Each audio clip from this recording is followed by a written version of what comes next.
Hello and welcome to Wrestleopinionated. This is our weekly show all about the shows of AEW. We are your hosts. I am Morg and this is...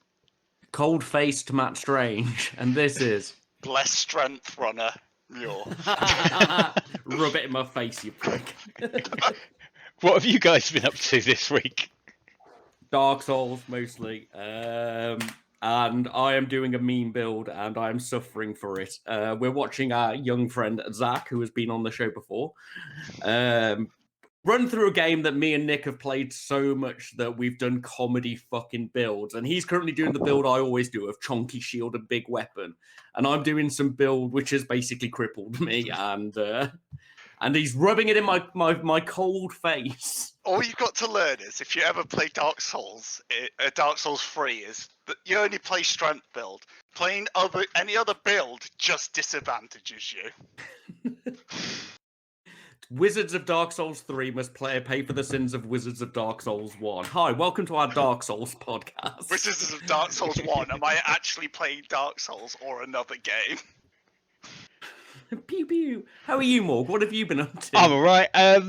I fell into the world of Elder Scrolls Online, so I've been playing a game that is basically chock full of lore, which is great for me because I really like the Elder Scrolls games lore. But it's frustrating. Arguably the same with us and Dark Souls, but it's a lot of reading in Dark Souls. You're getting frustrated with it, with your adventuring in whichever. I don't know enough Skyrim to say the name of the magic world. Tamriel. It's because it's an MMO. You're not as free as you are in Skyrim, so it's getting to grips with a new MMO, which is always frustrating. But the lore is really good and it's very pretty. So, yeah. Good. That's kind of like us with Dark Souls, if I'm honest. It's just we also like being slapped in the face repeatedly. Hi there, welcome to our computer game podcast. We should do an episode. We should do another one. We should do an episode just about games. So this might be the first time you've listened to our show, and as it is about wrestling. And as such, you would need to know that we have a tier list, which is how we give give our views on BTE and Dark Overall, and for the individual matches on Dynamite. And now Mr. Strange will explain our tier list to you. It would be exciting, but Ruth and I drank 5 bottles of Rioja last night, so so it's a very simple tier list. You probably know it from certain computer games, certain YouTube channels. We work up in letters to explain the grade of the match. I mostly remember it from Resident Evil 2 and getting high ranks on that. Don't lie to people. Well, I played a lot of fucking Res 2 back on the PlayStation. I completed it with all of the endings, including Hunk and Tofu. So fuck you. I know. A D rank match. This is our lowest rank match. A D rank match. I'm going to compare it to Resident Evil. You've done a bad run. No. It's a cleric build. It's a cleric build in Dark Souls 3. D rank match is the lowest rank we give. The match is boring. Maybe it's a squash. Maybe there's no story involved. You're not getting that wrestling experience you're going for. Very rare, the D rank match, I'm going to be honest, but they do pop up, normally squashes. We roll up from there into a C rank match. This is what we should expect as an average match. It's a good match. You've got good, solid wrestling. You've got a story that the match matters. Sometimes the story can, sidle off a bit if you've got a really good match. But, you want to know why they're there. You want the wrestling to be solid and smooth. You've had a good time. An average wrestling match. D-rank match. Match plus 1. Yeah. Most matches with people like Sean Spears, Scorpio Sky. Just good wrestling. Everything goes smoothly. You go, oh, that was good. You're not buried in high spots. Has to have story to be a B-rank match. I want to know why they're there more than a single promo in. Once again, bit of leeway, but that's a B-rank match. It's just match plus 1. From there, we roll into an A-rank match. And previously, I've made more comments on this, but A-rank match is what I'm coming to expect from what should be match of the week. You've got story. You've got a fucking great match. The wrestlers have got chemistry in the ring. You've got some paradigm-breaking stuff. A few things that blow your mind and take things in a different direction. Once again, got to have story in and out. This shit matters if you want an A-rank match. It's, as I said, a typical top of the show. Except for the magical S rank, normally reserved for pay-per-views, but we have had a couple on TV, if I recall. S rank match has got everything you need. It fucking blows your mind. It could be a cinematic match like the Stadium Showdown. It could just be fucking high spots and madness like the Bucks versus the Lucha Bros. You've got just everything. The wrestling is great high spots, things you send gifts of, story in and out, or a story conclusion. That's what you want from the S match. You'll go on about it and make your friends who don't like wrestling watch clips of it.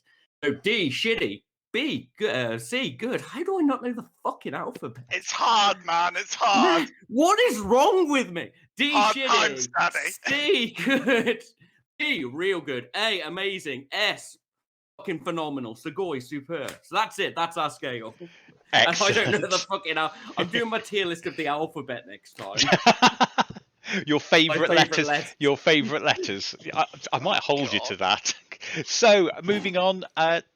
News, and I believe Mr. Strange is the one who's got us covered on the news this week.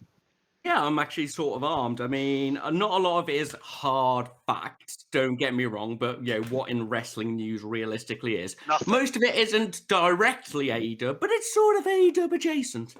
Taya Valkyrie, one of the knockouts from Impact, who we were very, very excited about because we know her from Lucha Underground and such like, looks like she's got a WWE contract, so we're not going to get her in an AEW crossover. We're not going to get to see her versus Cage again or anything like that. So that's a bit of a shame, but she gets to go be with her husbando and make big dollars. I was about to say it's not that surprising when Johnny went to Dub Z. No, not at all. So fair play to her, but, a little bit disappointed.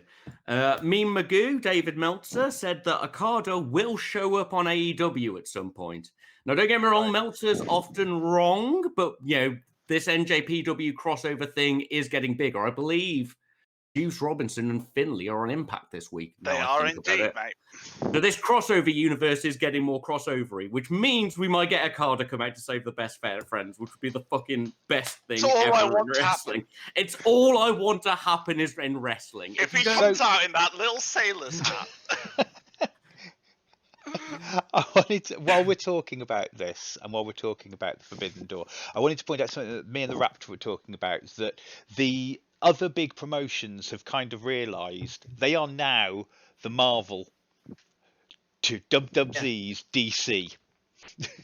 Because they've realised they are doing an expanded universe, but they're doing it really well because we don't feel like we have to watch Impact or we have to watch, but we're really enjoying. And the fact is, remember in the old days when Vince McMahon used to say anything can happen in the WWE, or it used to say anything can happen in the WWF? Doesn't AEW starting to feel like that at the moment? And I'm hoping that fans of Impact and fans of JPW are feeling the same thing I am. I mean, it's very Attitude Era, the last episode. That's all I can say. No, we'll get to that. Yeah. But you know what I mean? That feel. Yeah. It's nice to have that sort of territories feel of wrestlers being wrestlers as opposed to WWE talent. Yeah, 100%. Not the superstars. Though Raptor and I were joking, was that we would like to think that Hunter, if Vince wasn't there, would be like, the NXT guys could cross over with this. That wouldn't surprise me. It would be really cool. Trips has matured well from what I know of him from the internet. Not as an actual person. From the nights I call Trips, he seems to be improving as a person. What's up, H? How's it going? We call it's Paul, obviously. Yeah. He doesn't listen to the podcast. And finally, apparently Sam has got some heat with Impact because he was having a crossover promo scene or whatever, and he didn't like what their writers had written, so he went home. Obviously, AEW stars have got a bit more creative freedom over their character than in other promotions, and apparently he's fine with AEW people. They don't care. They're like, don't do dumb things. So more on that next week, possibly. If it is drama, it will have expanded because this is wrestling. Yeah. And the life of a wrestler does exaggerated people make. But yeah, that's our bits of news. The crossover universe has lost Taya, but we've got a bit more. If Okada, to those who don't know, is like somewhere between Ric Flair and Hulk Hogan, but in his 30s and the biggest star of NJPW for a while. He's the guy who had all the massive matches with Kenny Omega. He's very classic wrestler, but he does like 7 moves. They're all classic, but he does them beautifully. They're all And perfect. enters like a fucking endgame boss with awesome music. And that's why we want him to come out and save his best friend, Chucky T and Trent. Because he's actually good friends with both of them because they helped him out a lot in the LOL TNA days. Yep, he's a fucking dork, and it's wonderful. I know what my personal dream for the crossover. Quick bit of the old dream match, couch booking, etc. Is I really want the Young Bucks to be going up against the Good Brothers and Kenny, Mox to be out of the picture, and all the others be out of the picture, and them to be like, oh, we're gonna have a 3-man match, but you don't seem to have a partner, and them to bring out Ibushi. It's all no I one in want. AEW is strong enough to fight God at the moment. He shouldn't have awoken the devil, Strange. Look, all I'm going to say is Toru Yano, the true ace of NJPW, who has Moxley's best match, has unanswered wins over Tanahashi, Moxley, and Kenny Omega. And he is a chubby man who tries to sell his DVDs in matches. That's who we need. So he needs a match with powerful. Colt. Yeah. Right, let's move on. Social media, Mr. Strange. Well, I've only got one real thing to shout out. Unless you want to go on to Twitter and see all of the wrestlers tweeting their Valentines for their different partners, I'm going to remind everybody that the Japanese half of the AEW Women's Tournament, or the TJPW Tournament, as I like to call it, is on Dark tonight. But it's in Ice Ribbon. Ice Ribbon. Yeah. They've got some people. It's mostly TJP wrestlers. Yes, it is. But it's in Ice Ribbon. But it's Tokyo Princesses and fucking. Yeah. It makes no sense. It's Gato Move as well. It's madness. It should be really good. I could argue that it shouldn't be on YouTube and should be on the show, but there's a lot of matches on this, so I can understand doing your first preliminary rounds on YouTube. I'll let them off. 100% put that on YouTube. Yeah, on the final, at least on TV. Yeah, semis. You've got to get people to know the characters. Yeah, exactly. As well. Well, when it's Maki Ito versus Yuka in the final, that's all that matters. Maki'll have a promo this week. You fucking watch. Yes, mate. But yeah. On YouTube, on the AEW channel, watch this intro tournament. It's going to be all of their Joshis doing Joshi things from a admittedly more lightly comedy Joshi company than Stardom, which Nick normally goes on about. But yeah, watch it. It'll be great. You can't go from having 7 minutes of women's matches a week to having a full tournament. So that's it. Madness. That's true. Forgiving them. But it's on there. Watch it. I'll be watching it tonight. So, time for the reviews, guys. And as always, we start off with BTE or Being the Elite. Mr. Muir, this is over to you. Well, this starts off with the Good Brothers, very well dressed. It starts off with them being told off for their match that had to be heavily edited because they kept smoking weed and God knows what in the match. Not fit really, but you know. Tending to, yeah. Then they started doing helicopter dicks because, you know, it's the Good Brothers. And then I love them. But did this go on a little bit too long? This may have been the point where it went on a bit too long, yeah. We got the first bits of the Young Bucks being embarrassed to too sweet them. Gallows isn't allowed to fuck Anderson's grandmother, apparently. Oh, God. Because he was screaming about gilfs, which was what he was doing. Yeah, he was. I'd forgotten that. Yep. So this carries on, and then basically they're just the lovable rogues that the Young Bucks hang out with. That's what we gain from this bit. Then we have Nick being grumpy because he has having his photos taken for the video game. I don't know why they need to. He does look miserable. He does look miserable. Surely they. I found this a bit amusing. This was just this just looked like Matt trolling Nick. To be fair, so I think that's why It sounds like my life, where I go on Facebook and Matt trolls Nick. Yeah, I'm with you. I was like, I'd be exactly the same in both situations. Well, he looks unhappy. This is hilarious. Oh no, I hate having my photo taken. Surely So- they would have enough photos of the Young Bucks to not need a photo session for this, but that's You need my different things for opinion. computer games. They need the guess, full yeah. rotational pictures. They've got to Yeah. fucking digitize him. Pew. Yeah. Then we had the match footage for a while.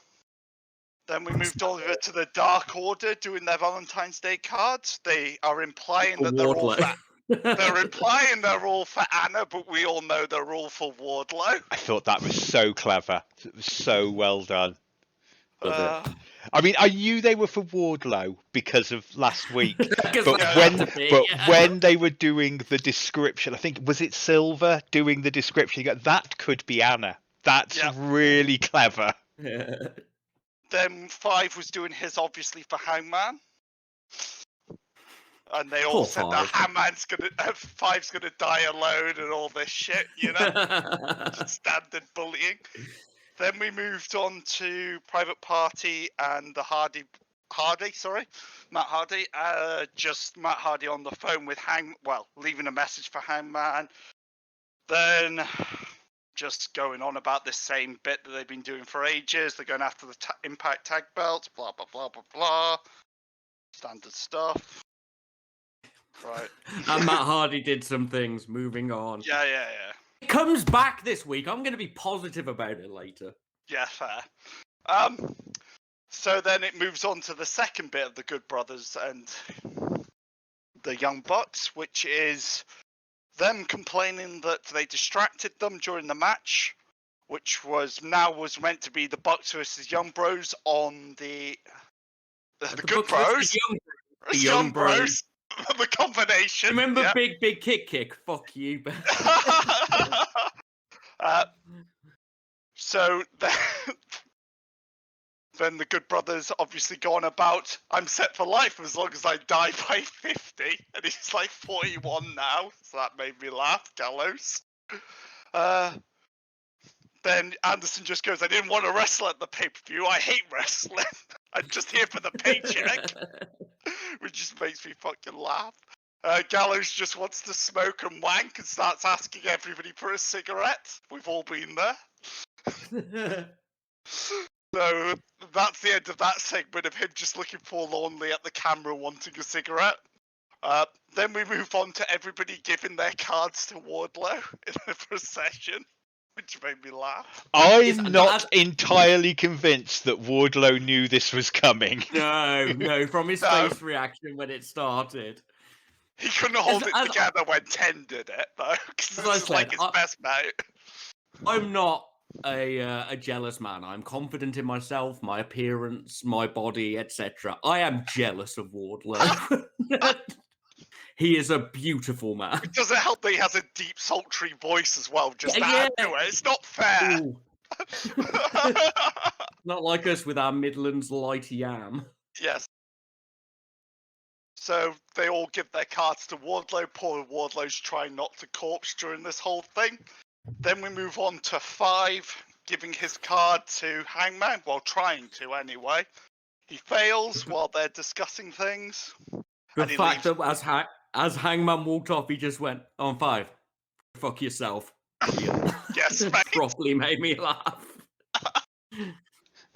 So he leaves the card in Hangman's stuff for him to get later. Oh. Then we move on to Statlander singing to OC while he's asleep.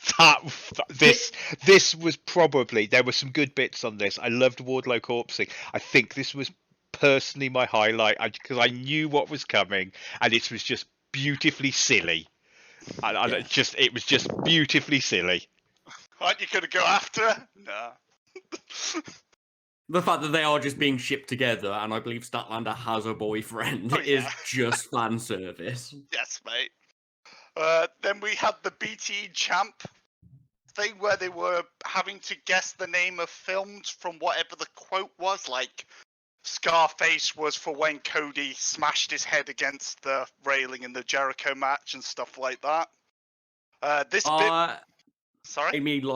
This bit made me like Marco less. He's gone back down a rank now because he was having a genuine sulk. Unless he's a real good actor. He was proper having a child Paddy during this. It was like, just want to slap him.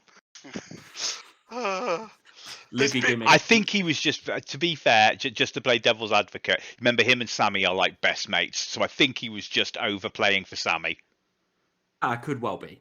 We'll have to observe more. As you can't really judge somebody you only see in media representation. Exactly. But he went up one slapping rank for me. Yeah. So this bit was doomed because they were moved to different sections of the fucking building every 5 minutes. The poor bastards. who won? There was no one that won. 3 of them came tied for the place, and then they were going to do handstands for who won, and then it just cut away.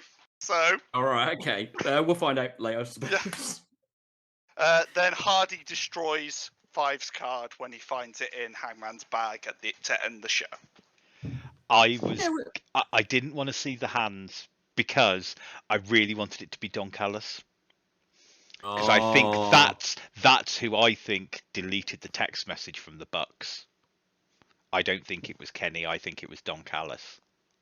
Oh. Flashback there to some previous continuity. From like 7 years ago.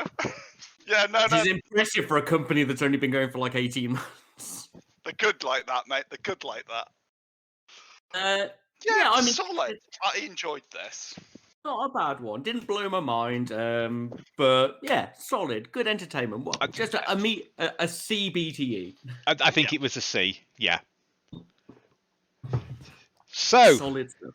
Oh no. Were you happy? Were you happy, Mr. Strange, this week? I was. I was both happy and yet also not happy. Not happy. Yeah. Although this dark was shorter, it did not feel shorter. Hi there, it's time for Matt Strange speeds through AEW Dark. Yeah, so it's time for the Dark review. I was a little concerned when I saw, hour and a half, and then I saw it had 12 matches, and I was like, oh. Did the Young Bros have a match? The Young Bros did not have a match, sadly. There was a lot of... Neither did the Good Bucks. No, the Good Bucks or the Young Bros. There was a lot of I don't care matches in this, I'm afraid to say. We open up with the Nightmare People, which is now QT, Dustin, and Nick Comoroto, who I am very excited about. And I like Nick Comoroto, but I don't know how this crazy bearded straight jacket man fits. Yeah, it fits in with the Nightmare People, but never mind. Versus Morales and Jersey Muscle, who I quite liked when Jersey Muscle were on back in the day. Didn't really fully get into this match to start with because the commentary was a little distracting. Like they were fucking going for it in a full conversation. And it was all just the Nightmare People. There were some cool moments. Comorato's release slam run thing was wicked. The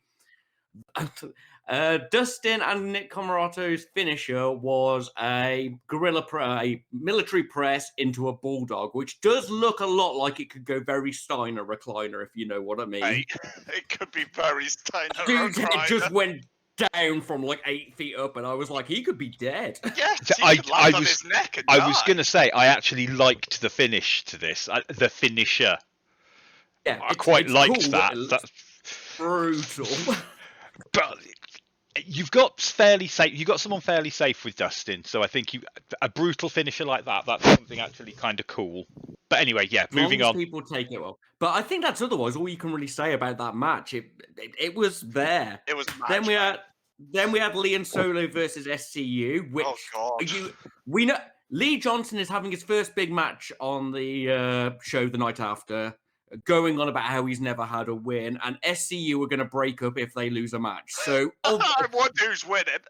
It's a double he won't win match. I was like, well, there we go. I've got once again very few notes on this one. It felt long. Johnson.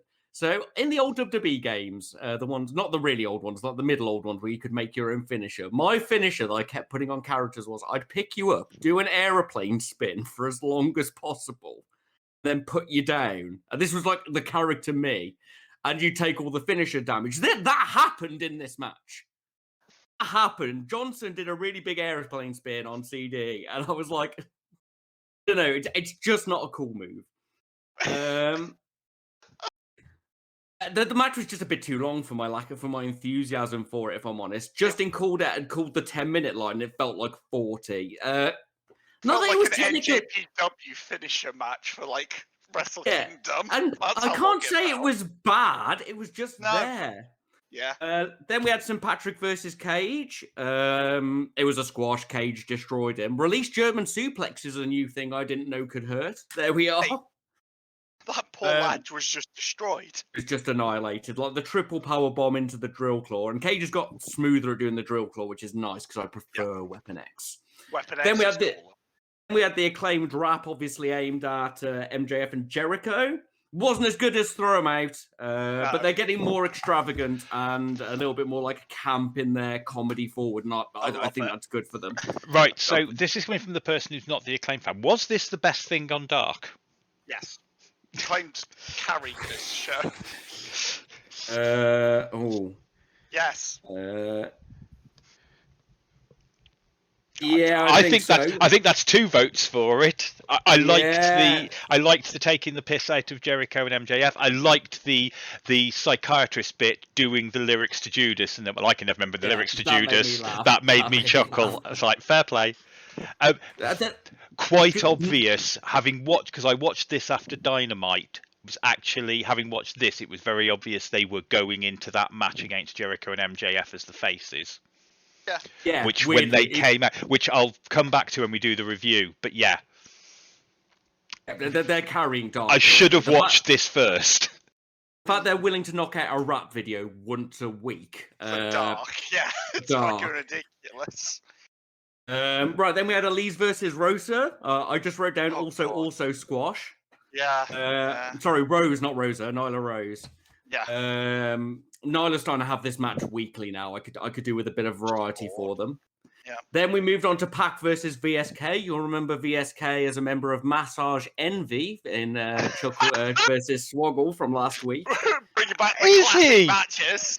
Yeah, he was one half of Massage Envy. Had his hands broken and healed by a magical penis, if you recall. Oh, God. It was solid again, but the thing is, Pac is anti-high spot. Like, you watch him, he walks very dryly, and he needs that sort of explosive thing. And that attitude, I love Pac, but it just didn't work well on Dark. No. And I don't think Pac needs squash wins to get his number up, if I'm honest. On. Because the whole show's based around these stupid numbers that mean fucking all. That's why we get these matches. Rocking onto a match that was actually quite... I read this was possibly the most exciting match thus far. It was Navarro versus Sonny. Yeah. It was actually all right. Sonny's split stunner thing actually looked really cool. And they did a sunset flip that didn't look shit. That's brave. I'm gonna have to change my comment because normally I can be quite mean on Sonny, but he's been good recently. But I've been saying Sonny's really good for a while now, so I've been won over. Yeah. Sonny is going back to Lucha Underground Sonny that we liked, or certainly me and the Raptor liked. Cutting down on a few of the moves he had, which took a lot of setup. Getting a little bit of speed into it. It's what you need. Then we went into another match I felt was a bit off. It was Gracia versus Tay Conti. Oh, God, this was cursed, wasn't it? Gracia's area code shot is awful, or at least that one was. This one was just a little bit awkward. I don't know, there was a lot of unnecessary grabs and like a lot of hands all over the place when they were spinning around and doing, the catches. Catch. I don't know. That's the one. I've done wrestling training. That hammerlock DDT looked fucking brutal, though. I was like, is she dead? But once again, just felt a bit off. And normally we're really excited for Conti. Bit weird. I don't know if either of you boys have got anything on that one, or if I've just summed it. You've summed it perfectly, and that Gracia just isn't very good. As much as I don't want to be nasty, she just ain't great. Oh my God, his names keep getting worse. Then we had Ralph Juggler versus Marco Stunt. Ralph Juggler, my favorite wrestler. That's obviously Ryan Nemeth, I want to say. The joke is he's Nick Nemeth's brother, who is Dolph Ziggler in WWE, for people who don't know. Dolph Ziggler. And Ziggler's actually really good friends with a bunch of the guys. He's forever putting messages on Trent's Twitter wall, calling him a piece of shit for stealing his trainer design, but in a friendly way. Then Ralph did a promo about how he's known the world over and stuff, and I was like, now he's a heel. Oh, no, no, no. Oh, no, no, Then we no, had Strong Marco. no. Then we had a dick. I hated everything about this match, from the dick waving whole thing that Nemeth did to Strong Marco. I loathed it. So if you guys have anything good to say about it, now's your time. Just saying, don't do a dick waving gimmick when you're doing sports and it's cold outside. Just saying, boys. I watched this before the show and don't remember anything about this match. It was the worst level of 90s heel versus stupidly strong small character. I would say. Let's move on. Yeah. Then we had the infantry, which is the Captain Sean Dean and his friend, whose name I haven't written down. Why are they called the infantry when he's meant to be a sailor? As far as I can tell. Is he meant to be a naval captain? I thought that's what the captain was all about, but he could just be a captain in the army, I Nick guess. Jackson, if you could confirm for us what military rank the Captain Sean Dean is, that would Is he a naval captain or a army captain? We need this information. Come on, Chuck. Versus Avalon and Benoni, and I think Avalon and Benoni look great together. A solid start. I just wrote down the lieutenant for the person who's with. Lieutenant, goddammit, we're in the prison. They're American. Yeah. They've got American military ranks. It's lieutenant. I'm sorry. Shut up. But he seemed good. Yes, established that tag team. It was a solid match. This was better than Avalon and Benoni versus Cody and Johnson, in my opinion. But once again, it telegraphed who was winning the match. You know? Yeah. There was only one set of winners that were coming out of this because they have a match on the next night. Yeah. But yeah, solid match. Like, not amazing, but all right. Good to see if it had story. 10 versus Baron Black. Please, can we have a break from 10? We were really excited for 10 at the start. I went on about Preston Vance a lot. We shouted about his spine buster. Bored of 10 having a squash match every dark now. And he wasn't very smooth with Baron Black. No. And just a lot of it seemed awkward. Skippable. Very skippable. Very skippable. And then we get to my comments of probably just watch these two matches, but I'm going to throw the Sunny one in as well because I complimented that earlier. Legit. Velvet versus Diamante. It's really nice seeing Diamante in some single stuff. I'm a Diamante fan. I'm not sure why Swole is suddenly Velvet's friend, but I'll take it. God. Why not? She had a scooter. Why did she have a scooter? Why didn't she help her friend and just carried on playing with the scooter? There were so many questions. I did write down God bless Velvet. This is actually all right. Yes, mate. Solid. Both of them had stats. Velvet's standing moonsault is actually beautiful. Like her legs arc over in full scorpion. It's a good match. I enjoyed this. We've come to expect that from Velvet, if I'm honest. Like, oh, Red Velvet's in a match. It'll probably be good. It'd probably be above average, definitely. Yeah.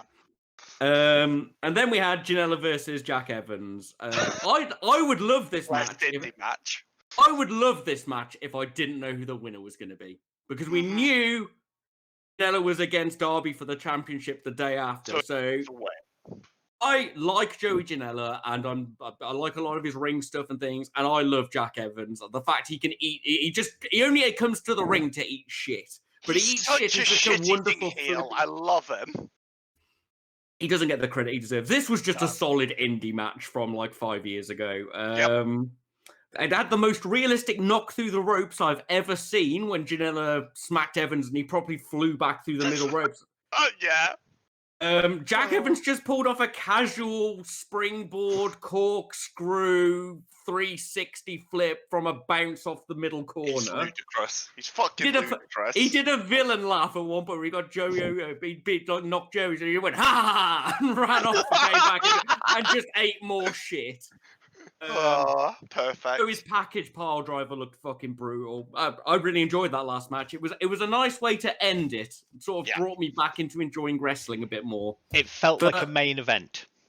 Yeah, didn't it? Like, actually really good. Just two guys who clearly know each other and had fought on the indies. They were very comfortable with each other. Just smooth. Yeah. But overall, the majority of Dark just felt long for what it was and too obvious. I think I've complained more about this than I have some of the 3-hour Darks. You know, It was gazing into the abyss territory, this match. So, is it a D or is it just a low C? I think it's just a low C because you've got some highlights on there, and all of the wrestling is solid, other than like a couple of awkward moments in matches. I can't criticize what's going on the ring too much, other than the fact I knew every winner, and the matches are just a bit uninspired.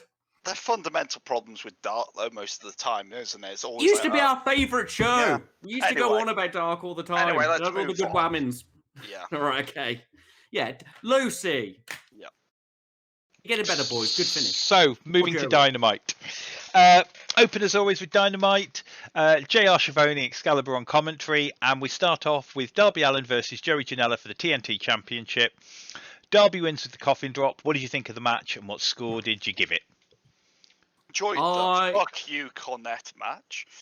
The fuck you. It was a fuck you Cornette match. I don't like Darby's new makeup. I'd have been fine with the jaw, but his weird eyeliner thing threw me off. Way to steal my line. I liked his chest, though. I liked the rib cage. I thought that was cool. Yeah. Did we all bitch about both of us bitched about his eye? What did you think of his eyeliner, Morg? You are the only goth here. It was all right. I liked the full face, but I quite liked. I'm with you. I like the chest thing, so I was a bit torn. I was like, oh, it's different. Maybe Tree from when he won the title was the best theme he's had. Yeah, I think maybe Nick's had a word with him and has heard the podcast and heard the episode where we berated his makeup and said, "Stop doing your face." Yeah, we didn't mean that, Nick. Take it back. Just leave the eye. It's cool. Just do it well. No finger painting. But this, honestly, was good. We had a solid actual wrestling start. We had a fucking Janela did this drop face slam thing on Darby that was fucking brutal. Elbow suicida is greater than tope suicida as well. Makes it look a bit more than just a jumpy push. Yeah. They just had chemistry in the ring together. A lot of rope use in this. A lot of cool slingshots on the rope, pulling them into people and stuff like that. Very inventive use of ropes, which isn't something which often gets done.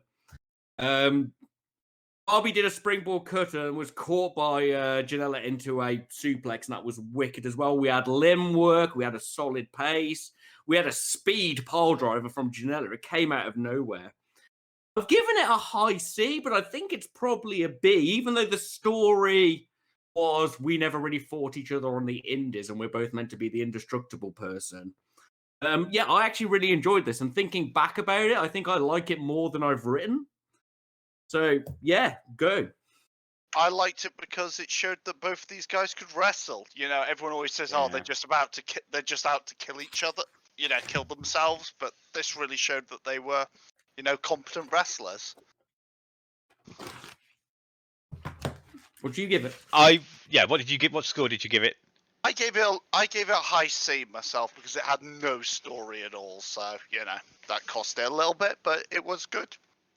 So I felt there was story in the match, which is when you talk about story in the tiers, I always think about as long as in the match there's a story. Doesn't have to have. I mean, that's the NJPW way. You tell me it in the ring, I'm even happier. Yeah, that's the thing. Tell me a story in the ring. That's the thing that a lot of my favourite classic wrestlers did. I enjoyed this. I was low B. I loved the opening with the "We're not just flippy guys. Here's a bunch of mat wrestling. We're not just flippy." And then here's a load of flippy indestructible shit. I gave it low B. Maybe coloured by the fact that I'm a Darby fan and a Joey fan, so I might be coloured by its two wrestlers. Somewhere between B's and C's. No, I'm with you. Sorry, just talk over you, Morg. That's all right. Yeah, no. I'm going to leave it on the cusp. I'm unsure, and this time it's not like one of us has gone one way and one's gone the other. This is a hard one to balance, but really good to see from both of them. Following on from that, Mox promo. Anything to say? I wrote down the fucking belt, and I don't know why I've written that down. Because he had the NJPW American title, mate. No, that's a really good sign. He had the actual NJP belt on the show. That is committing to the universe. Good Moxing. I think Mox is better not being the AEW champion, weirdly. I prefer Can't wait till Western Shooter comes out to save him. If Shooter comes out, I'll shit the bed. Yes, mate. Would you like a quick explanation of Shooter, Morg? Yep, go on. So, when he went to NJPW, he adopted a young lion, Shooter Umaneko, who is their head ref, Red Shoes' son. And Shooter was a young lion in training, and he gave him his jacket and basically took him around like his child, used him for a bunch of stuff. And the NJPW, they were like, this is Moxley's son now. Since then, Shooter has kept the Death Rider jacket. That's the name of them as a pair. He's been trained by Tanahashi as well. So he's got like a white hero meets Moxley sort of thing going on. But now with the crossover, obviously, his favorite. And he came on. They send out their trainees to other companies to learn. He did his in the UK. So he's got quite a big following over here. So we may get the Moxley Tanahashi hybrid, Moxley's son, who he took through his defining years, show up in AEW to help him or support him, which would be dope. That would be cool. Yeah. So moving on. Are we giving it a rating, or are we I saying gave it a bit. We've it's got a a solid? lot of we've got a lot of promos in this one. We have to I was rank them. about to say there is a lot of promos. Following on from that, Sammy Guevara and MJF promo, which is kind of a setup for later things. Any thoughts on this? MJF made the best. I've been kicked in the stomach. Well, he said stomach. I thought he'd hoofed him in the dick. He probably went woo when he went down, and that broke me. Yeah. But yeah, good story building. I mean, obviously it leads up to later, so I'll sort of review it as a whole, I think. But the MJF noise really got me. Following on from that, Peter Avalon and Cesar Bononi versus Lee Johnson and Cody with Arn Anderson. Lee Johnson gets his first win with a roll-up. Thoughts on the match and scores? Avalon entrance. Is this the one that had Arn Anderson's son at the side that just looked like Arn Anderson Just from the 80s? Arn from the past. Yes, mate, that was terrifying. Yeah, it And did. he cloned himself. No, it's literally just him. There are no children of Arn. He's just travelled forwards in time to be in AEW. I was most upset at the lack of an Avalon entrance because I love Avalon entrances. This was all right. Like, I can't criticize it. Lee and Bononi both looked great. There was some solid stuff specifically between those two. There was a good struggle in it. Obviously, it wasn't beater, particularly, like a mashing either way. But I can't really give it above a C. It was just all right. Yeah, good. Better than I thought it was going to be. Sorry, boys. No, it was a C flat match for me. It was quite dull, and Cody managed to fuck his shoulder in it as well, most likely. By the sound of it, yeah. So I think he damaged the rotator by the sound of it, but he's gone in for more examinations regarding it. But yeah, if he's done that and he has to wrestle with Jade Cargill and Shaq in like a month's time, oh no. It's going to hurt that carrying. Yes, mate. Yeah, I've got very little to say about it, Morg. You've got to save this review. It was a C. It was all right match. It was okay. Lee Johnson getting his win, I think, was what gave it. I put it as a slightly higher C. I think mainly because of Lee Johnson getting his first win, which I think had a nice feel-good moment. And we finally got to see Lee Johnson, who we think's really good, get a win rather than being squashed. The whole point of being put with the Nightmare family is so you should be getting the rub. And they're getting a bit chaosy now. Another NJPW reference, don't worry. They are. You should like them. They're called Chaos. Yeah. Moving on from that, we had a quick Lee Johnson interview. Any comments? Thank you, Nightmare people. I like how he thanked everyone apart from fucking QT Marshall that was right behind him. That was probably his main trainer that made me pissed. Fuck you, Josh. Yeah. You look like I made Josh. Don't worry. Next was Young Bucks and Good Brothers backstage interview. Top of the territory. Young Brothers. Young Brothers. The Young Brothers and Good Bucks interview. The top Stinger, of the territory. will you two sweet me? He's from the wolf pack. He's got your back. That made me pissed. I'm not gonna rank anything with the Good Brothers in because I think I am arguably too biased. I love them. Nice little comedy bit of wrestling moment. They're being, good Carney wrestlers. And they plugged everything. Gallows was just plugging everything. He got Impact in, he got other things in during this. It was great. I think arguably we should give it a B because I didn't rank it. But what do you think, Morg? Go. Yeah, this was good. I think a B's pretty fair. It was good. There was lots of like silly and fun. I think you've got to give credit to him for plugging everything. That is very much doing your job. Get everything in. You're there as Impact wrestlers. You're there to make people who watch AEW watch Impact. Impact, yeah. That's your job. And you know, for all of our jokes about them just being carny boys and they don't want to wrestle and they're just in it for the money, they're so unprofessional. They're so unprofessionally professional. They're brilliant. Yeah, isn't it? They're so 90s wrestling. I love the Sting bits made me piss, so you know Sting, I give it a solid B. Yeah. I want to see them try and get Sting to too sweet them on BT. Yes, mate. Yes. Hangman and Hardy promo. Do we want to discuss this now, or do we want to discuss this later with the follow-up piece? Because I believe I think we should follow a piece. Yeah. I just wrote down the Dark Order. That's my only notes on this moment. So this is interesting. I don't know if you remember a while ago, Kenny had a match, and when I turned to the Raptor and went, I can't believe I've just done this to a Kenny match. I'm afraid the same thing's happened to this match. I've rated a Pac match a D. Yeah, I know. Yeah, Pac with Phoenix versus Ryan Nemeth. Pac wins with the Brutalizer. I gave it D squash because I always put squash next to it if it's a D for being a squash. But yes, what did you guys think?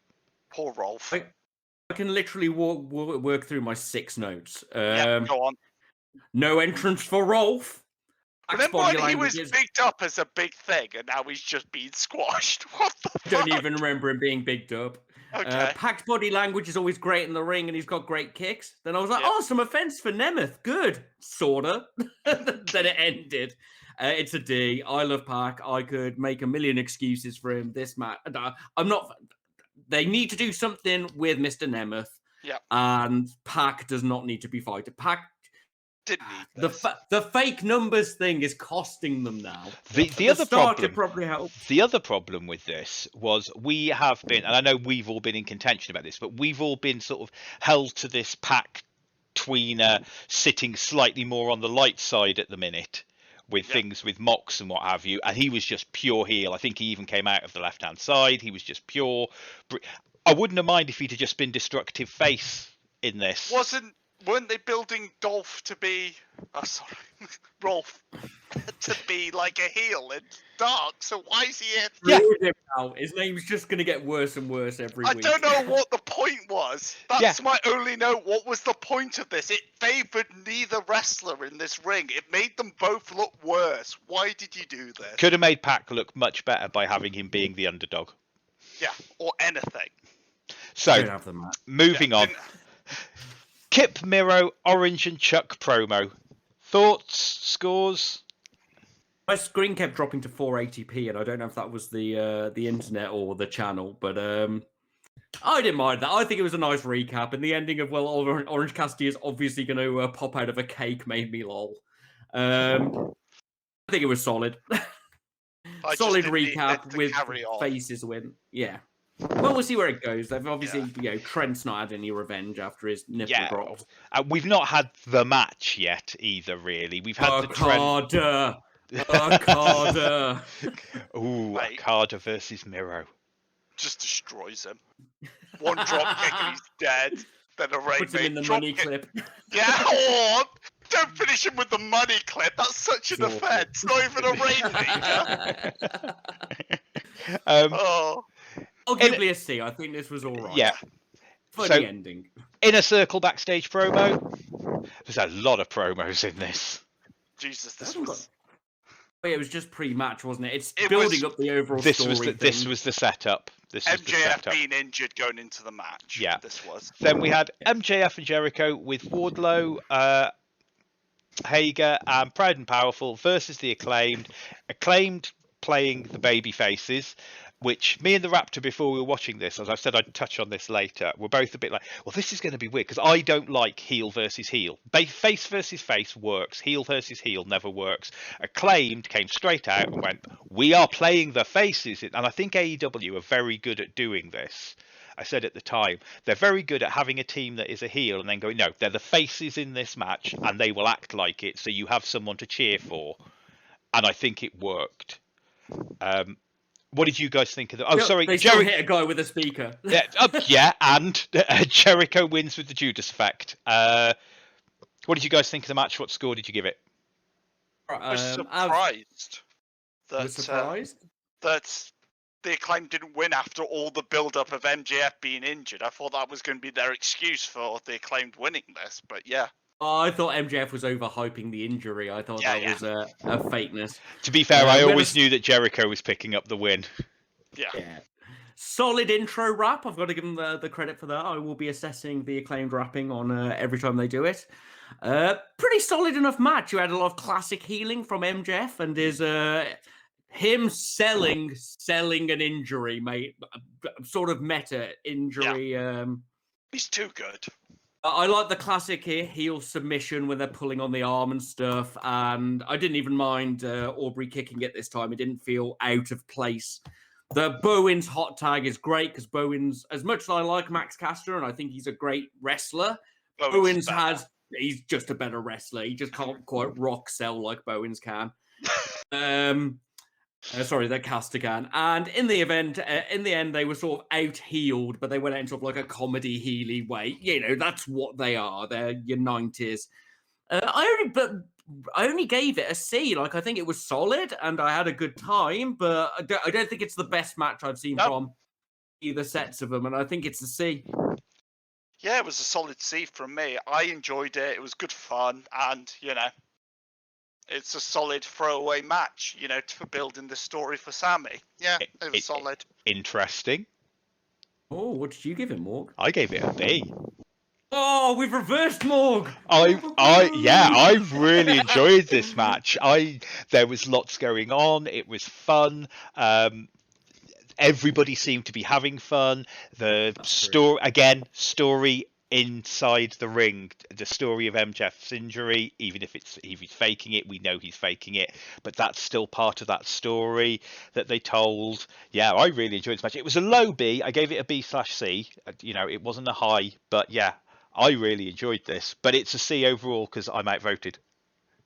It's all right. We've got the BC from earlier to rebound and calendar. I do have a table for this mathematical process. Just simply knows this isn't just bullshit. So real.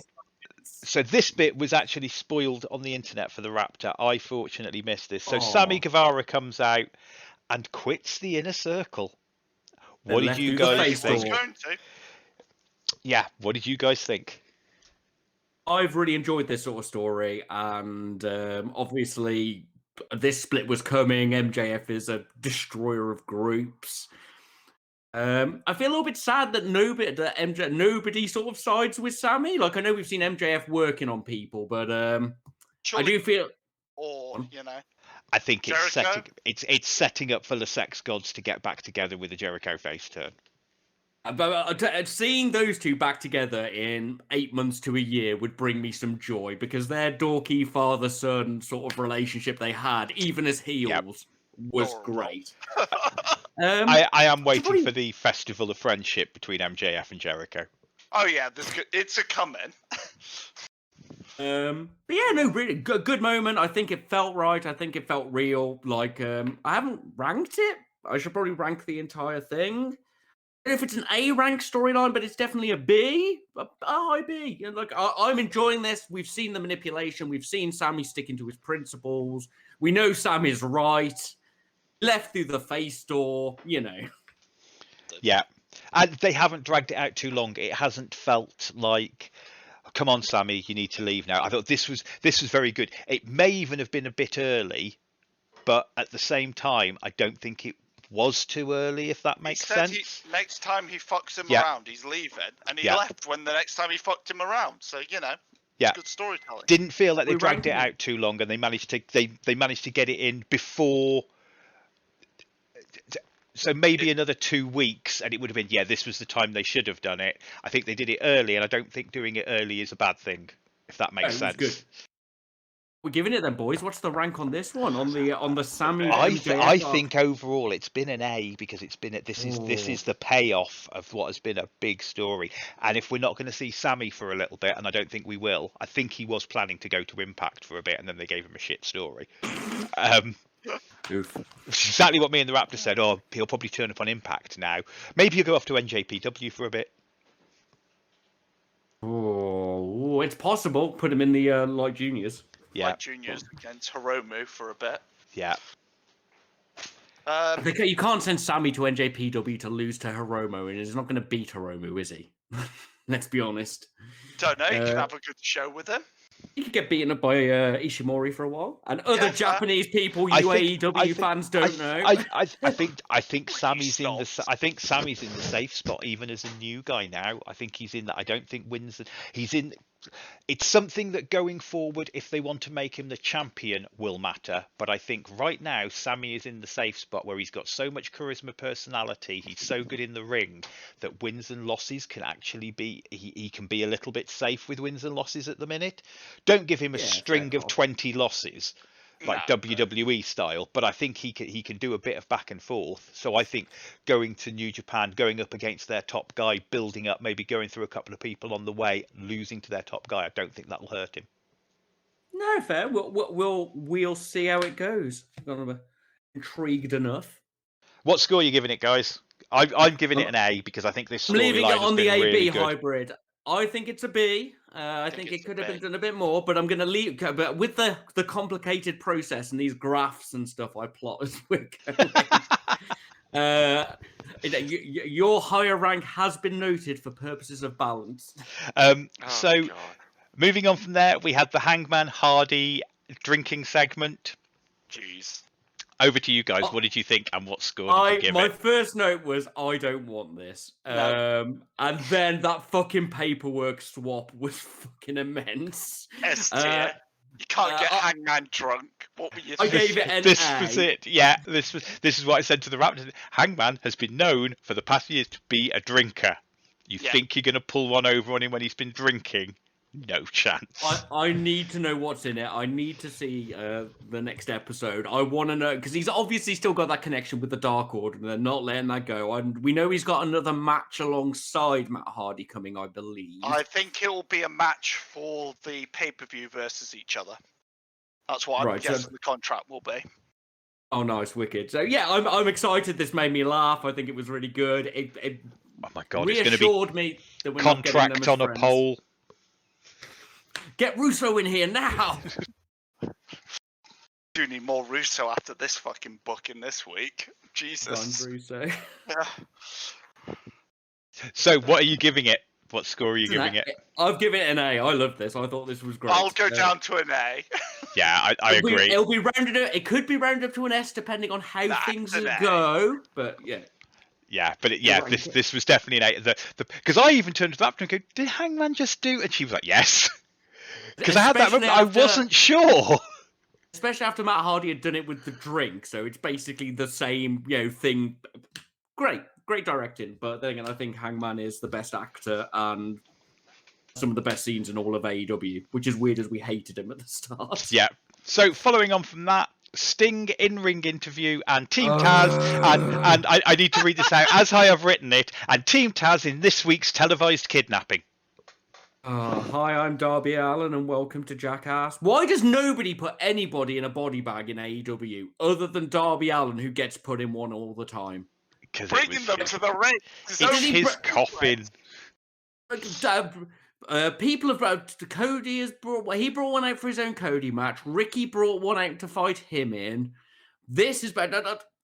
I don't mind people being put in body bags, but if you're gonna have being put in a body bag, as your gimmick, you should be putting other people into body bags. It's like if I only ever met people who assaulted me with plastic lobsters, and the third person came to hit me with a plastic lobster, you'd be like, it's weird that all these people keep bringing plastic lobsters to hit him with. It's weird that body bags only get used on Darby. Why didn't Team Taz put Cody into a body bag at the start of that? Why does Sorry. If I'm ever put into a body bag and being drawn behind a car at speed, I want you to move slightly faster than Sting did in Hot Pursuit. That's all I beg of you. Just slightly faster. Try and save me. I can catch this car. No, I didn't like this. I gave it a D. I'm Yeah. bored of it. I'm still bored of it. I was Yeah, bored I of it give last week. C because the Sting and Hot Pursuit bit made me laugh. Yeah. Sting in Hot Pursuit was an S due to Sting Yeah. just bimbling his way Going to after him. So I can't be asked for this. Maybe Sting's just as bored of it. Yeah, just don't give us any more promos for it. You don't need to hype this match anymore. Leave it alone. Give us a week off, please. All right. Please. So following I'm on so from bored. that, Kenny Omega golf course interview. Mate, The yes. shenanigans in the background made it. I want the Kenny was doing a fine Kenny bad promo, but the fucking just Leslie Nielsen style shit in the background. I mean, I only gave it a C, so I could be the lowballer here, but good promo, nice comedy. I enjoyed inflicting the too sweet during this. The fucking another eagle again. Wow. Made me laugh. Yeah, it's just bollocks, just heels. It's classic heel bollocks, and I enjoy it thoroughly. It's good work. It's a solid C, high B. A solid C/high B. That's I'm a bit of a sorry, jump. high C. It's either Look, 50 okay, or 75. Yeah, whatever. In Young It's Brothers. that. Fuck you. It's that. Yeah, it was good. It was nice. It was nicely Doesn't silly. need to make sense. I'm just right, okay? Yeah. Yeah, it was a D or low A from me. Good work. Yeah, this was good. I enjoyed this. I liked Kenny being an obnoxious twat. I liked Don Callis in the background cheating for him. Yeah, I'd say this was a low B, high C. Yeah. Oh, it's another cross rank one on my It's been mathematics. awkward. To add to your sums. Get out your Excel spreadsheet. Get it working, boy. I think I don't know if we're gonna have to make it to the end of this because I'm pretty sure I can sum up this entire show as it's somewhere between a B and a C. But you know, Right, we should finish the thing. I Let's keep suppose. going. Well, this is the hardest one for me to rank. So Layla Hirsch versus Thunder Rosa in the Women's Championship tournament. Thunder Rosa wins with the Thunder Driver. Thoughts and scores. Have Can't to believe it. stop putting women's promos over the start of the match. Fucking pisses me off. The match has started, but here's Thunder Rosa taking up 90% of the screen. Oh, just Cool. we're gonna keep doing these women's tournaments, but we're not gonna give them any fucking time to have a match. We'll just put an advert in as well, so you miss half of it. Oh, they didn't do an Otherwise- They didn't put an advert in this one, did they? Yeah, I I don't did. think so. Did they? It did. Oh, right. Oh, they It didn't had a on the version I picture-in-picture. watched. Oh, well, they always go picture in picture, but they didn't. Fight TV didn't do the thing where we got the AW music instead had of that, actually get. so- Interesting. I didn't. Maybe I watched it too early and they had a bad thing. Okay, fair enough. We do often see different versions, which is weird as we all watch on the same, media thing. What's the Yeah. term? Channel. Whatever. Streaming Anyway. service. Streaming Streaming. service. That's the one. Onto the match. Both of these lasses have been to Stardom, and that pleased me. Got a lot of good character work at the start where they fucking rubbed each other's hair, and then Hirsch laughed it off whilst rolling her arms. Good character stuff, if I'm honest. We had a nice solid wrestling start. We had a bit of NWA in there. Yep. Hirsch's step-up springboard Rana was cool. Some moves. Hirsch did this one fucking armbar roll round counter thing on Rosa, and it was ace. It was quite a high impact match. Like we had a lot of good thuds. Sadly, it was. Sadly, she didn't have the coolest armbar of this week's show. That goes to Azumi, but anyway, carry on. Yeah, fair. That is true. I've got that in my comments. More on that later. But this was quite a high impact match. Mostly it's good. Rosa. I don't actually have a lot to say about it because I just sort of enjoyed it. I enjoyed both these women in the ring. It's just good, solid. I gave it a C. It was an enjoyable women's. It's the sort of thing we should expect. Yep. From a women's match. I was just sad that Hirsch is out in the first round. That's the main issue I have with this. But otherwise, it was a solid match. It's not who I'd have put together because I thought Rosa can go out of the tournament and Makes no have her difference. arc with Britt. Yeah. So maybe put them in different brackets and then, they can have a fight in the thing and then go on with their thing. So I am sad about the loss of Hirsch because I think she's cool as shit. I'm done. I agree with you. I actually think that Hirsch should have got the win here. Should have got the upset win. Could have done distraction from Britt. I wouldn't have cared. No. Though Britt's obviously crowing that she's already beaten Thunder Rosa. But yeah, I would have liked to have seen the private party for Layla Hirsch, if that makes sense, where she gets the upset victory early on. Thunder Rosa doesn't really need the tournament. Unless she's badass. Unless she's going to be the winner because they're going to do Thunder Rosa versus Shida. Thank you. Yeah, I was right. I was sitting in my head going Shida. No, that's wrong. Thunder Rosa versus Shida. If that's the plan, well, fair enough. But we've seen that. I think I'd rather see somebody different. Maki Ito. Just see, I couldn't decide. You see, it was either a C or a B. It's one of those ones where I've put the dash. I either really enjoyed it or it was just good. And I think from what you guys have said, I think it probably is a C. This is what we should expect to see to be. Enough, like the story wasn't like immense going in, don't get me wrong, but it's a tournament arc. You don't need that much story for your tournament thing. But the wrestling was solid. We had a bunch of cool moves. This is what we should expect a C rank match to be amongst the women. So we shouldn't overestimate it because it was good, because we should expect good. Yeah, fair. So here it is. Jungle Boy promo. Can I get a it's all right, please? It's all right. There we are. Done. You guys can talk about it. Issue with this I have is that we don't really need Jungle Boy and Sammy both turning, going solo face at the same time. But I don't know. We'll see. That's my only issue with it. I don't know if he's necessarily going solo from... I didn't get that from it. Yeah, I didn't get that. Oh, fair enough. Did he say he was going to make him his bitch? I forget. Was that in this promo? No, he had made him his bitch. Yeah, he has made him his bitch previously. Americans seem to love saying that. People have said that in a bunch of promos. Yeah, I don't understand. It translate to UK. It's a thing in wrestling. It's because Dubsy weren't allowed to swear for years. So it's a thing. So moving on. Oh, I haven't given this a score. Kenta and Omega with Don Callis versus Archer and Mox with Jake Roberts. Kenny wins with an assisted one-wing angel in a no DQ Falls Count Anywhere match. What were your thoughts and what score did you give it? I have a very clear favourite moment of this match, which we'll get to. If I'm going to start talking, I'm going to start talking. I've got a bunch of notes on this. All right, okay, let's roll. Kenny's intro is amazing every fucking time, but Lance singing to his theme tune music is the worst thing in AEW. Especially as it's a bit Bon Jovi and he's singing a lot. I'm like, please don't do that, Lance. Every man in this ring has been to NJPW, which is great. And it tells. Yeah. We had some proper fucking Japan elbows.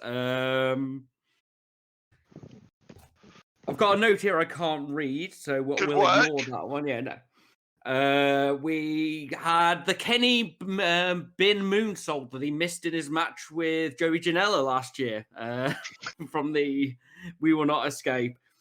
There was so much in this match, so it's hard to jump between all the things. There was the Kenny ladder throw was fucking brutal. In this match, Kenny and Lance had more fun together than any other combination of players. Yeah. Well, we got Blessed Avalon. So much. God, Kenny hit that bed so hard, and it split straight down the middle. This match was 2000% WCW, and I don't really have much notes on the starting of the match where it's in the ring. It sort of expands when it goes into the craziness. In this match, I got to see Lance Archer hit Kenta with an entire box of potatoes. Now, the rest of the internet has lodged onto Moxley throwing punches, holding potatoes, and throwing them, which was fine. and I get it, but I do not think it's as hilarious as a 6'7" man eating a Japanese man on a kitchen table with an entire box of potatoes. That is shit that genuinely happens in the kitchen. Some fucking brutality in this. As I said, the Lance throw earlier, that Kenta stomp on Mox on the table. God, when the table didn't go at all, gave no budge. It just didn't move. Archer looked like a beast throughout the whole thing. Moxley looked like Moxley through the whole thing. But as I said, I've locked more into Kenny versus Lance because, honestly, they were the best parts of the match. Gallows will punch an old man, which made me laugh. I kind of wanted Dangerous Tekkers to run out and help save Lance when he was outnumbered at the end. That would have been amazing. But Dangerous Tekkers being the Suzuki-gun tag team, which is the stable he was part of in New Japan. I quite like the 3-man, 1-winged angel. I thought that was fun. I really enjoyed the match. I had a good time, but I can't help but think it would have been a better match if it was just Lance against Kenny. Just doing their thing. So I gave it a high B. Like, I had a good time with this. I enjoyed good street brawl, dubsy-dub. We got to see a lot of Japan elbows and a lot of brutal moves and a lot of dumb shit. Fucking stupid. I can't help but think it would have just been better with Kenny and Lance going full NJP dub. I gave it a high B. I really enjoyed this. It was a really fun match. It was freaking ridiculous, and it took me back to my childhood of watching wrestling, like the Attitude Era, stupid street brawls, hardcore matches. I really enjoyed this, and I gave it a high B because it just, warmed my soul of wrestling bollocks. I think the only problem match was, I think we were expecting a high A and we got a high B. Yeah. I think because we looked at the 4 people, I'm pretty sure we mentioned it might have been on the show last week. It might have been just after when we were doing our sort of chat just after the show. And we mentioned this match and it was all like, oh, this is going to be good. And so I think we were all expecting a high A and we got a high B, which is not a bad thing. No. So I think that's maybe where any disappointment that might be coming. I really enjoyed this. The potato set, which is all set up just so that Excalibur or one of the commentators can say he really threw a potato there, was hilarious. It's just so he could make an entire box. Yeah, but if you don't know, a potato is an unpulled wrestling punch. That is the nickname that the boys give it, throwing potatoes like Shane McMahon does. I really enjoyed this match. Yeah, high B. This was just some random silly, and it was a hardcore match that wasn't covered in blood and barbed wire and all the other stuff. It was just fucking bollocks. I expected them to get into go-karts and start wrestling each other in go-karts and other. Kenny and Lance used anything that was near them. They went into water coolers, bins. I think Kenta was sadly the one who fits least in that style of NJPW match. Like Moxley does, but he normally takes it more seriously. Yeah. That match was all Lance and Kenny. It was a DDT match, to be honest. Yeah, it was. But yeah, wasn't quite what we expected, but solid. And obviously, it's still building up the Kenny Young Brothers domination arc. Just give me Dangerous Tekkers. So bring them on. Mr. Strange, with the power of science and maths, what is our overall score? Smash it for computer for Dynamite. What? 1 second, just let me type away. Are you contributing? Doesn't help that we've got a lot of half ranks. Well, we've got a maybe A, and we've got a bunch of maybe B, C's, but we do have a solid rank of C's and B's, and a couple of D's. I think it's just a B, C. I think we're between B and C. I think it's a C.5. Oh, okay. you think it's? See, I think it was a low B rather than a high C. I'm with you. I think it's a low B. I think this would have been a Monday Night Raw in '99. Yes. Our criticisms don't outweigh the fun we've had in this episode. Oh God, it was great fun. I was struggling to keep up with my notes with how much was fucking happening in this episode. Mate, so I've had to skip so much because my notes have just degenerated into like Dr. Scrawl that I'm like, I've got some comment about Lance in that match, but fuck knows God what knows it what is. Move on to the potatoes, I suppose. I thoroughly enjoyed this episode. It was more than the sum of its parts to me. Yes, and you get we do get that sometimes. So there you have it. That's our review of the week. Tell us, what did you think? What were your thoughts on this week's shows? Maybe you want to get in touch with us, ask us some questions. I believe we have no questions this week. No, actually, I've been let down. I say let down. Doesn't matter. How dare you? How dare you not send me questions, audience? So yeah, we have any questions. If you want to send us something to rant about, or maybe something for us to discuss, you can get in touch with us at wrestleopinionated@gmail.com, WrestleOP on Facebook, and WrestleOP1 on Twitter.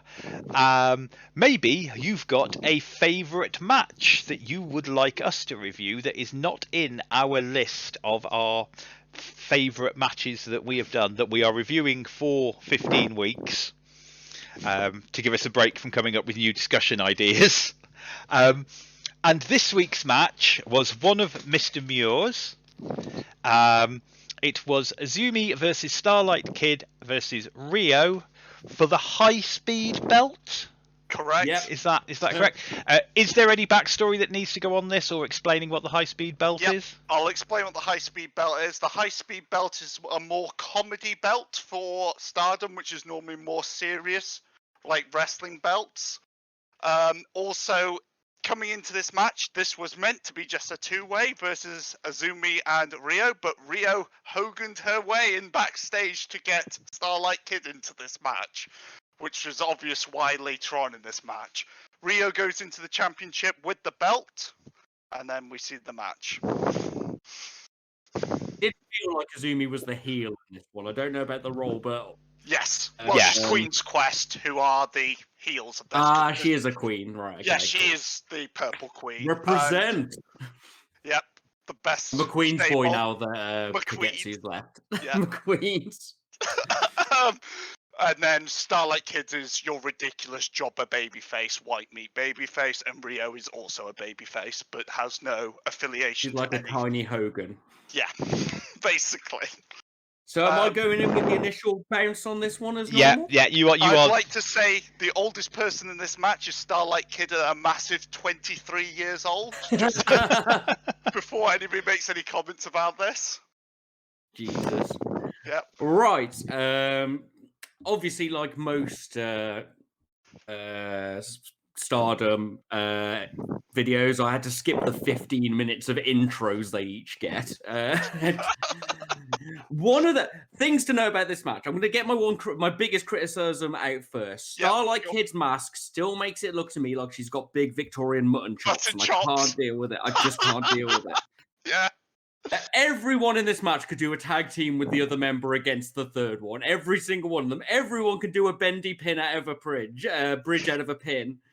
And Azumi Red is the most disliked of the two to me. She was the one that doesn't fit, but that makes sense if the other two are faces and she's Queen's Quest. Yeah. We got to see some really cool Rio stuff in there. She did a single-hand cartwheel into a kick at one point. That was fucking great. Azumi tripped Starlight into a corner kick on Rio. That was fucking great.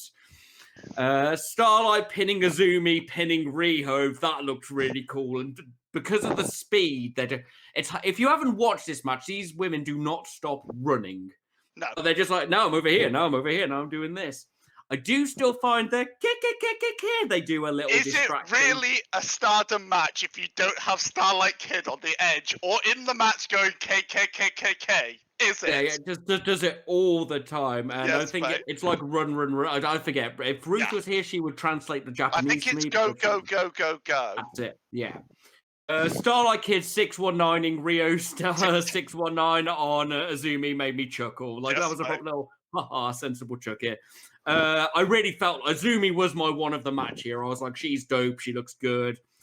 And I've got as I said earlier, I've got the comment. She had a phenomenal round the world armbar slam thing, which I think she did on Starlight. She did on She Starlight, yeah. Fucking span round her, came down, slammed her face and into the arm.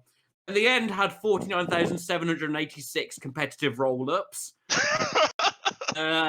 And this would arguably be my only criticism of the match, not of Starlight Kid's sideburns. Yeah. I'd have liked to see an impacty move to end it, The if match. you know what I mean. Yeah. As opposed to a roll, and that pin has won. But in 19 minutes of video, I had 12 minutes of wrestling and about 10,000 moves. When it comes to Stardom, I am more of the Big Lasses Leagues person in my personal taste, but you could see all the skill on show in this and just the speed of the women. It's really good. Not the Starlight match I'd go for, but we will be getting to that. Yeah. And it's a very different style of match, as opposed to often in Western wrestling where the smaller Joshis can look out of place or too tiny. Just seeing them against each other, going at the speed they know to go, really good stuff. This is the reason I chose this match, because I knew I'd be getting a Mayo Kagetsu match from you, so I chose this as, a counterbalance. You son of a bitch. Yeah, I knew that this is the other side of Stardom, where you get to see women that are, 45 pounds, 11 foot. Jesus. 4 foot 11. Jesus. Thank you, dyslexia. Yeah, and you have women like AMZ that was Azumi that was fucking, she just turned 18 at this point, and she's pulling off a match like that. It's bloody ridiculous. What did you think, Morg? So I'll get my criticisms out the way first, which were no criticisms of the match. Yep. The things that made it a little bit difficult was no commentary, because I do like a bit of commentary to help build up the story. And I think I said to you guys before we started watching this, I'm not used to Japanese audiences. What? Quietly listen. Yeah, it was like it was like a quarantine match with an audience. It was a bit weird. The match itself was phenomenal. It did not stop. I really, really enjoyed this. You've already said I pulled out most of the highlights, the armbars, etc. I really liked Azumi, and I'm quite sad that she's in the heel faction, because I was like, she's going They're on the favourite list. It's Io Shirai's faction. She formed Oh, this right, before she okay. left. So, it's sort of like hard-ass babyface, tweener role, basically. Yeah. And yeah, this was really good. I think for a light introduction to Stardom, this was good. Get me ready for the Kagetsu Mayu match that we knew was coming. This was really good. It's well worth a watch. I've put it up on the Facebook page, as we always try and do with all this. And it's 10 minutes. The video is 18 minutes. Yeah, most of that is... The other thing I like, though, was the promo at the beginning. This is one of the things I want to say. The promo at the beginning had them speaking in Japanese with subtitles. Yep, They and always it do just that told with you what the Stardom. characters were. Brilliant. Yeah. All You'll promotions... get that in every one of these we see. All promotions need to do that. All promotions need to do that. Stop making your people whose English is not their first language, have them talk in their native language. The passion comes across. We've mentioned it before with Pentagon. I really enjoyed this match. Do you guys want to say anything else about it before I roll the dice? No, I think we're good. Just great. You've got 30 minutes of wrestling in 10 minutes. Yes, yes. There you go. Okay. Done. Okay. And Oh. it's a strange. Which one is it? It's Sonada versus Jack Sabre Jr. from the G1. Oh. That's a good one. That's from. Was that from the G1? I forget. You've got it. It is written down here as from the G1. G1 climax from 2019, I think, off the top of my head. It's our second angry noodly vegan match. Wow. Versus Yes. the man who only knows counter and has the finisher I hate most in the world. Don't you love the skull end? I hate Skull End. I won't spoil this for you, Morg, and it's not that it's a bad move or it looks bad or anything like that. It's awful, and if it happened, I don't want to imagine it being done to people. So you'll learn. Yeah, I don't think I've seen this one. So they have it. We'll try and get a link to it. I'm sure that Daily Motion will come to our rescue. We'll try and get a link to that up in the chat on Facebook for you to look at. With that being said, that's our show for the week. I'd like to thank Anchor.fm for hosting the podcast. If you want to find us, we are Wrestleopinionated on Anchor.fm, Spotify and YouTube. Mr. Muir. Thanks again for listening. It's always good fun to be doing this. If you'd like to send us anything in or any questions or any matches you'd like us to watch and review, please send them into wrestleopinionated@gmail.com, WrestleOP on Facebook, and WrestleOP1 on Twitter. Over to you, Strange.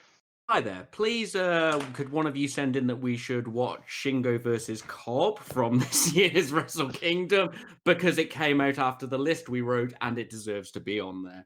Anyway, once again, cheers for listening. Please like, share, subscribe, comment, hit the little bell thing, send postcards of us to your family. Yeah, we appreciate it. Do all the good things that get us noticed and pass it on. I think that's it. Back to you, Morgan. So all that's left to be said is don't forget to look forward to the match between the Good Bucks and the Young Brothers. Good night. Can't wait.